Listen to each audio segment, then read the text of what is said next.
Les vraies voix Sud Radio. 3 mots dans l'actu qui sont Félix, fusillade, tunnel et crèche. Une fusillade fait au moins 10 morts et plusieurs dizaines de blessés à Prague. L'assaillant a été éliminé, indique la police tchèque.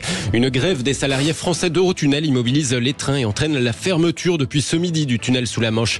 Et puis est-il bien laïque ce petit Jésus? Le retour d'un marronnier du mois de décembre, le débat sur les crèches dans les lieux publics. Le département des Bouches-du-Rhône remet un santon dans la machine.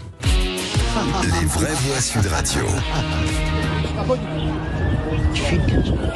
Une scène d'horreur et de panique dans la capitale tchèque. Un homme a ouvert le feu dans un bâtiment universitaire du centre de Prague. Il y aurait au moins 10 morts et plusieurs dizaines de blessés. La police annonce que l'assaillant a été éliminé. Selon les médias tchèques, la fusillade s'est produite tout à l'heure à la faculté des arts. Les enseignants, les étudiants ont reçu l'ordre de s'enfermer pendant l'intervention de la police.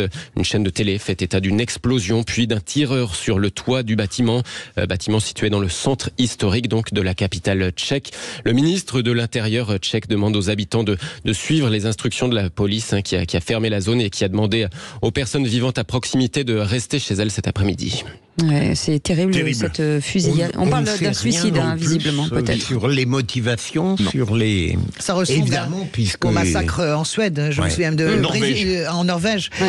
Oui, ça ressemble à quelque chose de très froid, de très pensé. On installe un pied. Vous avez vu, il a installé, mais je regardais les images que Cécile m'a montrées là tout à l'heure. Il installe un pied, son fusil sur pied, donc c'est pas émotionnel. Ouais. Deuxième mot difficile après deuxième mot, tunnel à quelques jours de Noël. Une grève surprise entraîne la fermeture du tunnel sous la Manche. Oui, alors que les départs en vacances commencent, une grève surprise des salariés d'Eurotunnel entraîne cette fermeture du tunnel sous la Manche, ce qui crée un peu la panique dans plusieurs gares européennes.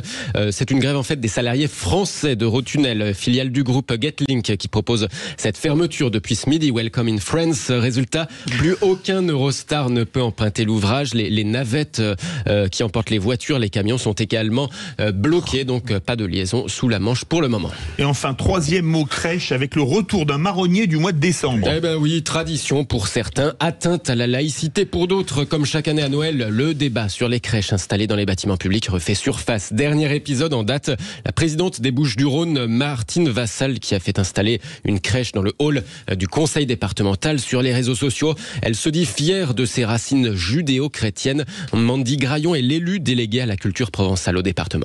Nous, avant tout, si on met cette crèche dans le hall, ce n'est pas pour une revendication religieuse, c'est pour mettre en avant un savoir-faire originel de notre région. Sur 150 centonniers français, on en a 120 qui sont sur le territoire départemental. Et deuxièmement, ce que je dis à ceux qui voudraient polémiquer sur la question, c'est que cette crèche, elle est donc dans le hall du département depuis plusieurs années. Nous n'avons jamais eu de plainte. Il faut qu'ils se rendent à l'évidence, ça ne dérange pas les gens. Des propos recueillis par Lionel Maillet pour Sud Radio. Un mot, Sébastien Ménard. Nous, à Biarritz, on a fait le choix, on n'en a pas, en fait, dans le hall, mais il y a beaucoup d'élus qui partagent, on ne va pas s'en cacher, une foi chrétienne et qui ont publié sur leurs réseaux sociaux des crèches perso, etc., qu'ils ont pu monter.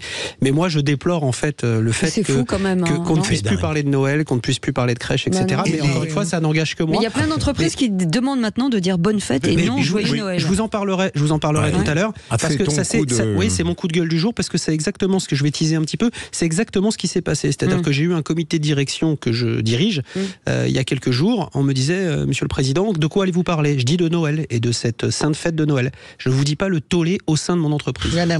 Et là, je vais rejoindre, on va faire unanimité parce que je trouve ça complètement dingue. La manière dont on s'excuse de... Allez, on va en